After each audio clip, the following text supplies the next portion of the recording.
হাত আমার জন্য যতদিন কল্যাণকর ছিল ততদিন হাত ছিল, যেদিন থেকে কল্যাণকর শেষ হয়েছে সেদিন থেকে আমার হাত আল্লাহ নিয়ে নিয়েছে। আমার দেহটা আমার রবের, সুবহানাল্লাহর আওয়াজ একটু জোরে বলতে হবে। আমার দেহে যে চোখ আছে, চোখটা আমার রবের, আলোটা আমার রবের, হাতটা আমার রবের, আঙ্গুলটা আমার রবের, পাটা আমার রবের, শরীরটা আমার রবের, ব্রেনটা আমার রবের, আমার যা আছে সব তো রবের। আমার বলতে তো কিছু নাই, আপত্তি করব কিভাবে? তাই সর্বদা শুকরিয়া আদায় করেছি। তো ইউনুস নবী ওনার কথা শুনে বললেন, সত্যি তুমি আল্লাহর সবচেয়ে প্রিয় বান্দা। এখন বলেন ওনার ভিতর গুণ কোনটা ছিল? ধৈর্য এবং শুকরিয়া। আর একটু জোরে বলেন, ধৈর্য এবং, ভাই এই দুইটা জিনিসকে নিজের জীবনে বন্ধু বানান, আল্লাহ আপনাকে এমন শানওয়ালা জায়গায় পৌঁছায় দিবেন আপনি কল্পনা করতে পারবেন না।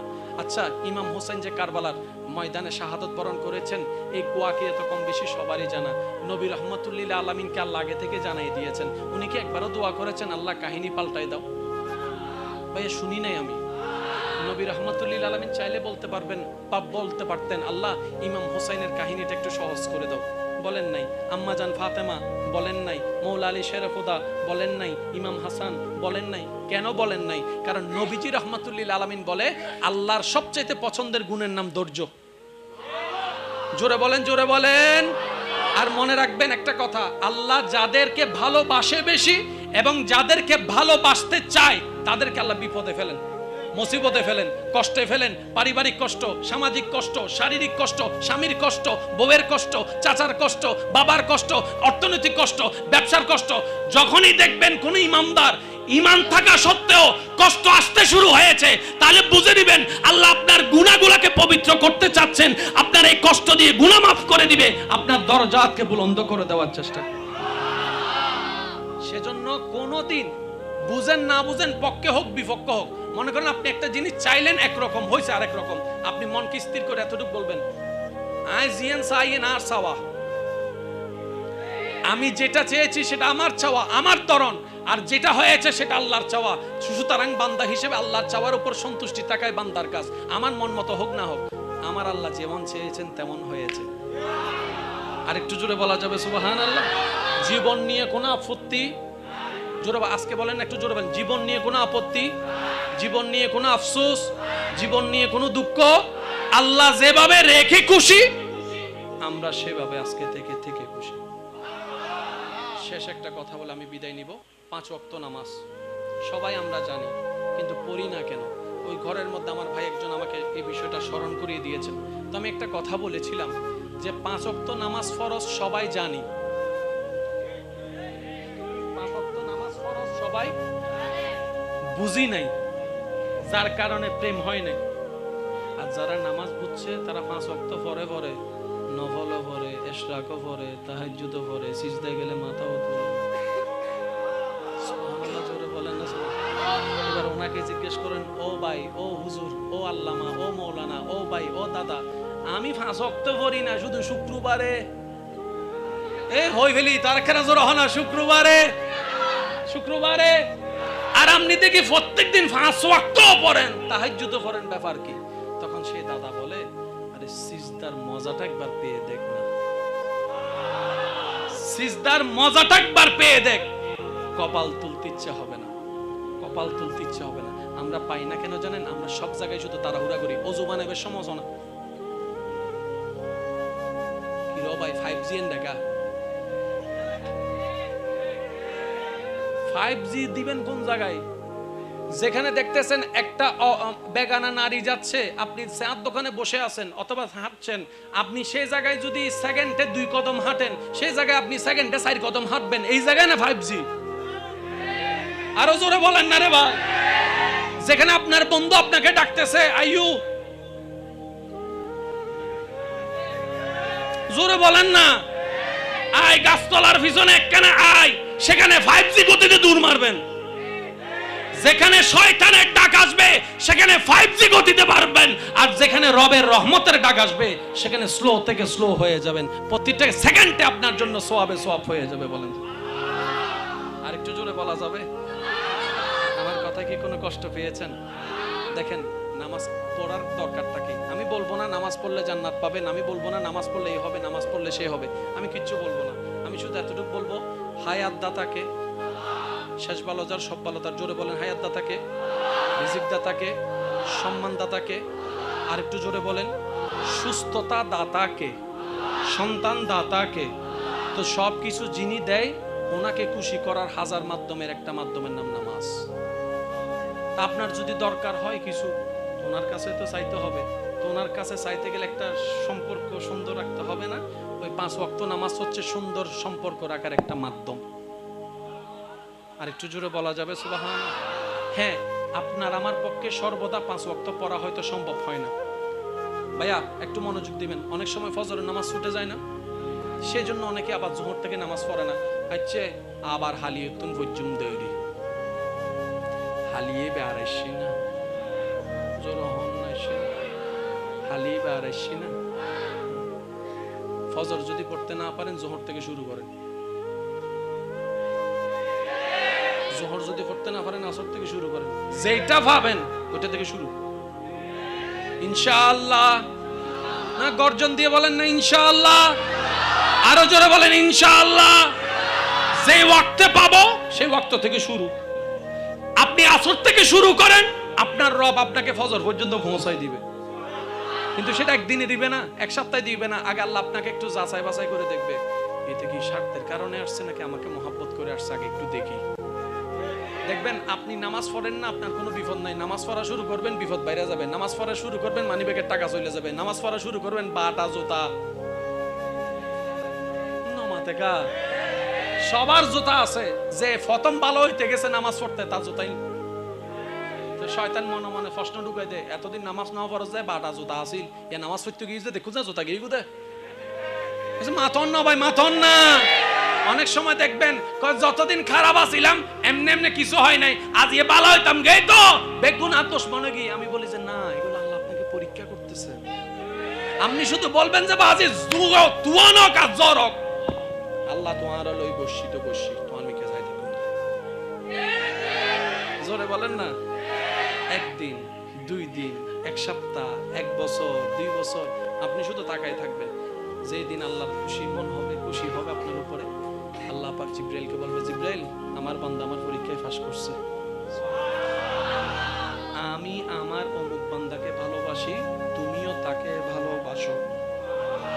জিবরাইল এই খবরটা শোনার সাথে, হাদিসের ইবারত, জিবরাইল এই খবরটা শোনার সাথে সাথে আসমানে এসে ফেরেশতাদের মিটিং এ এসে বলে, এই ফেরেশতারা, অমুকের ছেলে অমুককে রব ভালোবাসে, তোমাদের সর্দার জিবরাইল আমিও ভালোবাসি, সুতরাং তোমরাও ভালোবাসো।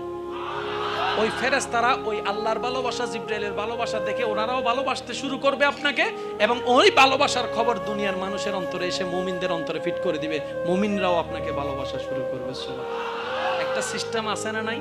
ওই প্রথম কথা যেখান থেকে শুরু করেছি, ইট সিমেন্ট বালু থাকলে ঘর বানানো যায় না। প্রত্যেকটা কিছুর ভাইয়া একটা সিস্টেম, একটা নিয়ম।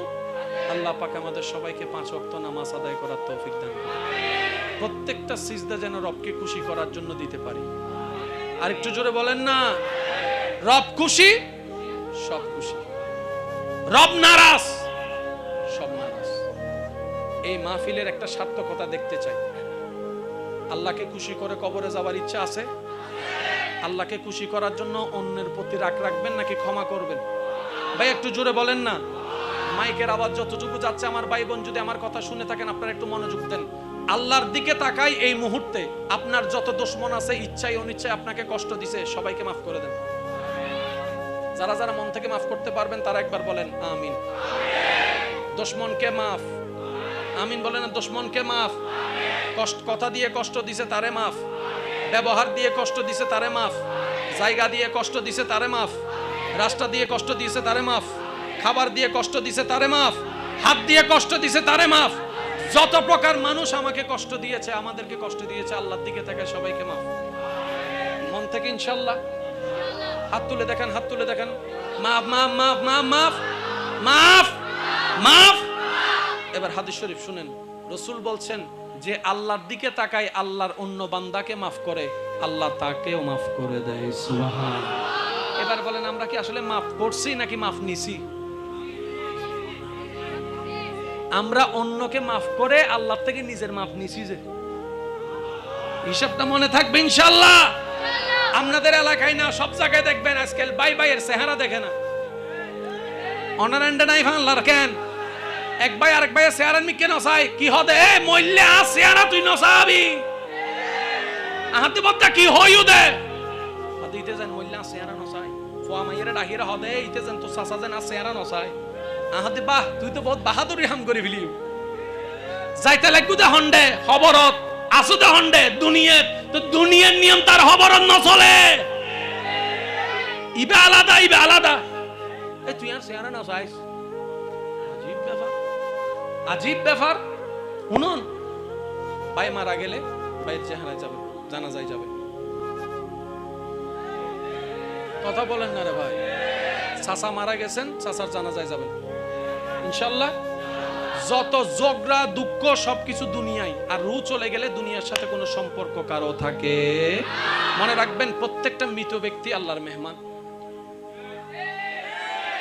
প্রত্যেকটা মৃত ব্যক্তি কার মেহমান ও কি করছে না করছে এটা ও জানে ওর খোদাই জানে ওর আল্লাহ জানে এগুলো আমাদের নাক গলার দরকার আমরা প্রত্যেকটা মৃত ব্যক্তিকে আল্লাহর দিকে তাকে সম্মান দিব ইনশাআল্লাহ পারবেন কেন দিব কারণ ও আজকে যে খাটে শুয়ে আছে একদিন আমিও আপনিও আমরাও সে খাটে শুয়ে থাকব সেজন্য রাসূল বলেছেন নিজের জন্য যা পছন্দ করো অপরের জন্য সেটাই পছন্দ করিও আল্লাহ আমাদের সবাইকে কবুল করুক আমিন এই মাহফিলকে আল্লাহ পাক সবার মাধ্যমে সবার ভালোবাসা দিয়ে যুগের পর যুগ চালু রাখুক বলেন আমিন এখানে অনেক প্রবাসী ভাইয়েরা হয়তো সাপোর্ট করেছেন রাইট হ্যাঁ কিন্তু আজকে ওনারা দেহভাবে ওখানে নাই দূর থেকে কিন্তু স্মরণে আছেন আল্লাহ পাক ওই প্রবাসী ভাইদের খেদমতকেও কবুল করুক ওনাদেরকে আল্লাহ হেফাজতে রাখুক এই এলাকার প্রতি আল্লাহ খাস রহমত নাজিল করুক যে যেখানে যে অবস্থায় আছে আল্লাহ সবাইকে হালাল উপার্জন করার তৌফিক দান করুক সর্বশেষ একটা আবদার আলেমকে ইমামকে মুয়াজ্জিনকে শ্রদ্ধা করবেন সম্মান করবেন কারণ যে আলেমকে শ্রদ্ধা করে আল্লাহ পাক তার এলমকে বৃদ্ধি করে দেয় সম্মানকে বৃদ্ধি করে দেয় একবার যার যত শক্তি আছে বলেন সুবহানাল্লাহ আমি আপনাদের থেকে বিদায় নিচ্ছি শেষ ভালো যার সব ভালো তার জোরে বলেন সুবহানাল্লাহ এবার বলেন আলহামদুলিল্লাহ এবার বলেন লা ইলাহা ইল্লাল্লাহ লা ইলাহা ইল্লাল্লাহ এবার সবাই দুই হাত তুলে ঈমানি গর্জন দিয়ে একবার বলেন আল্লাহু আকবার আল্লাহু আকবার লা ইলাহা ইল্লাল্লাহ লা ইলাহা ইল্লাল্লাহ মুহাম্মাদুর রাসূলুল্লাহ সাল্লাল্লাহু আলাইহি ওয়াসাল্লাম ওয়া আখিরু দাওয়ানা আলহামদুলিল্লাহি রাব্বিল আলামিন আসসালামু আলাইকুম ওয়া রাহমাতুল্লাহি তাআলা হাসরে কি হবে আমার কবরে হাসরে কি হবে আছি গো ডুবে আমি পাপেরি সাগরে না জানি কি হবে ওপারে হাসরে তোমারি সুপারিশ বিনে কেমনে হব পার কবরে হাসরে কি হবে আসসালামু আলাইকুম ওয়া রাহমাতুল্লাহি তাআলা ওয়া বারাকাতুহু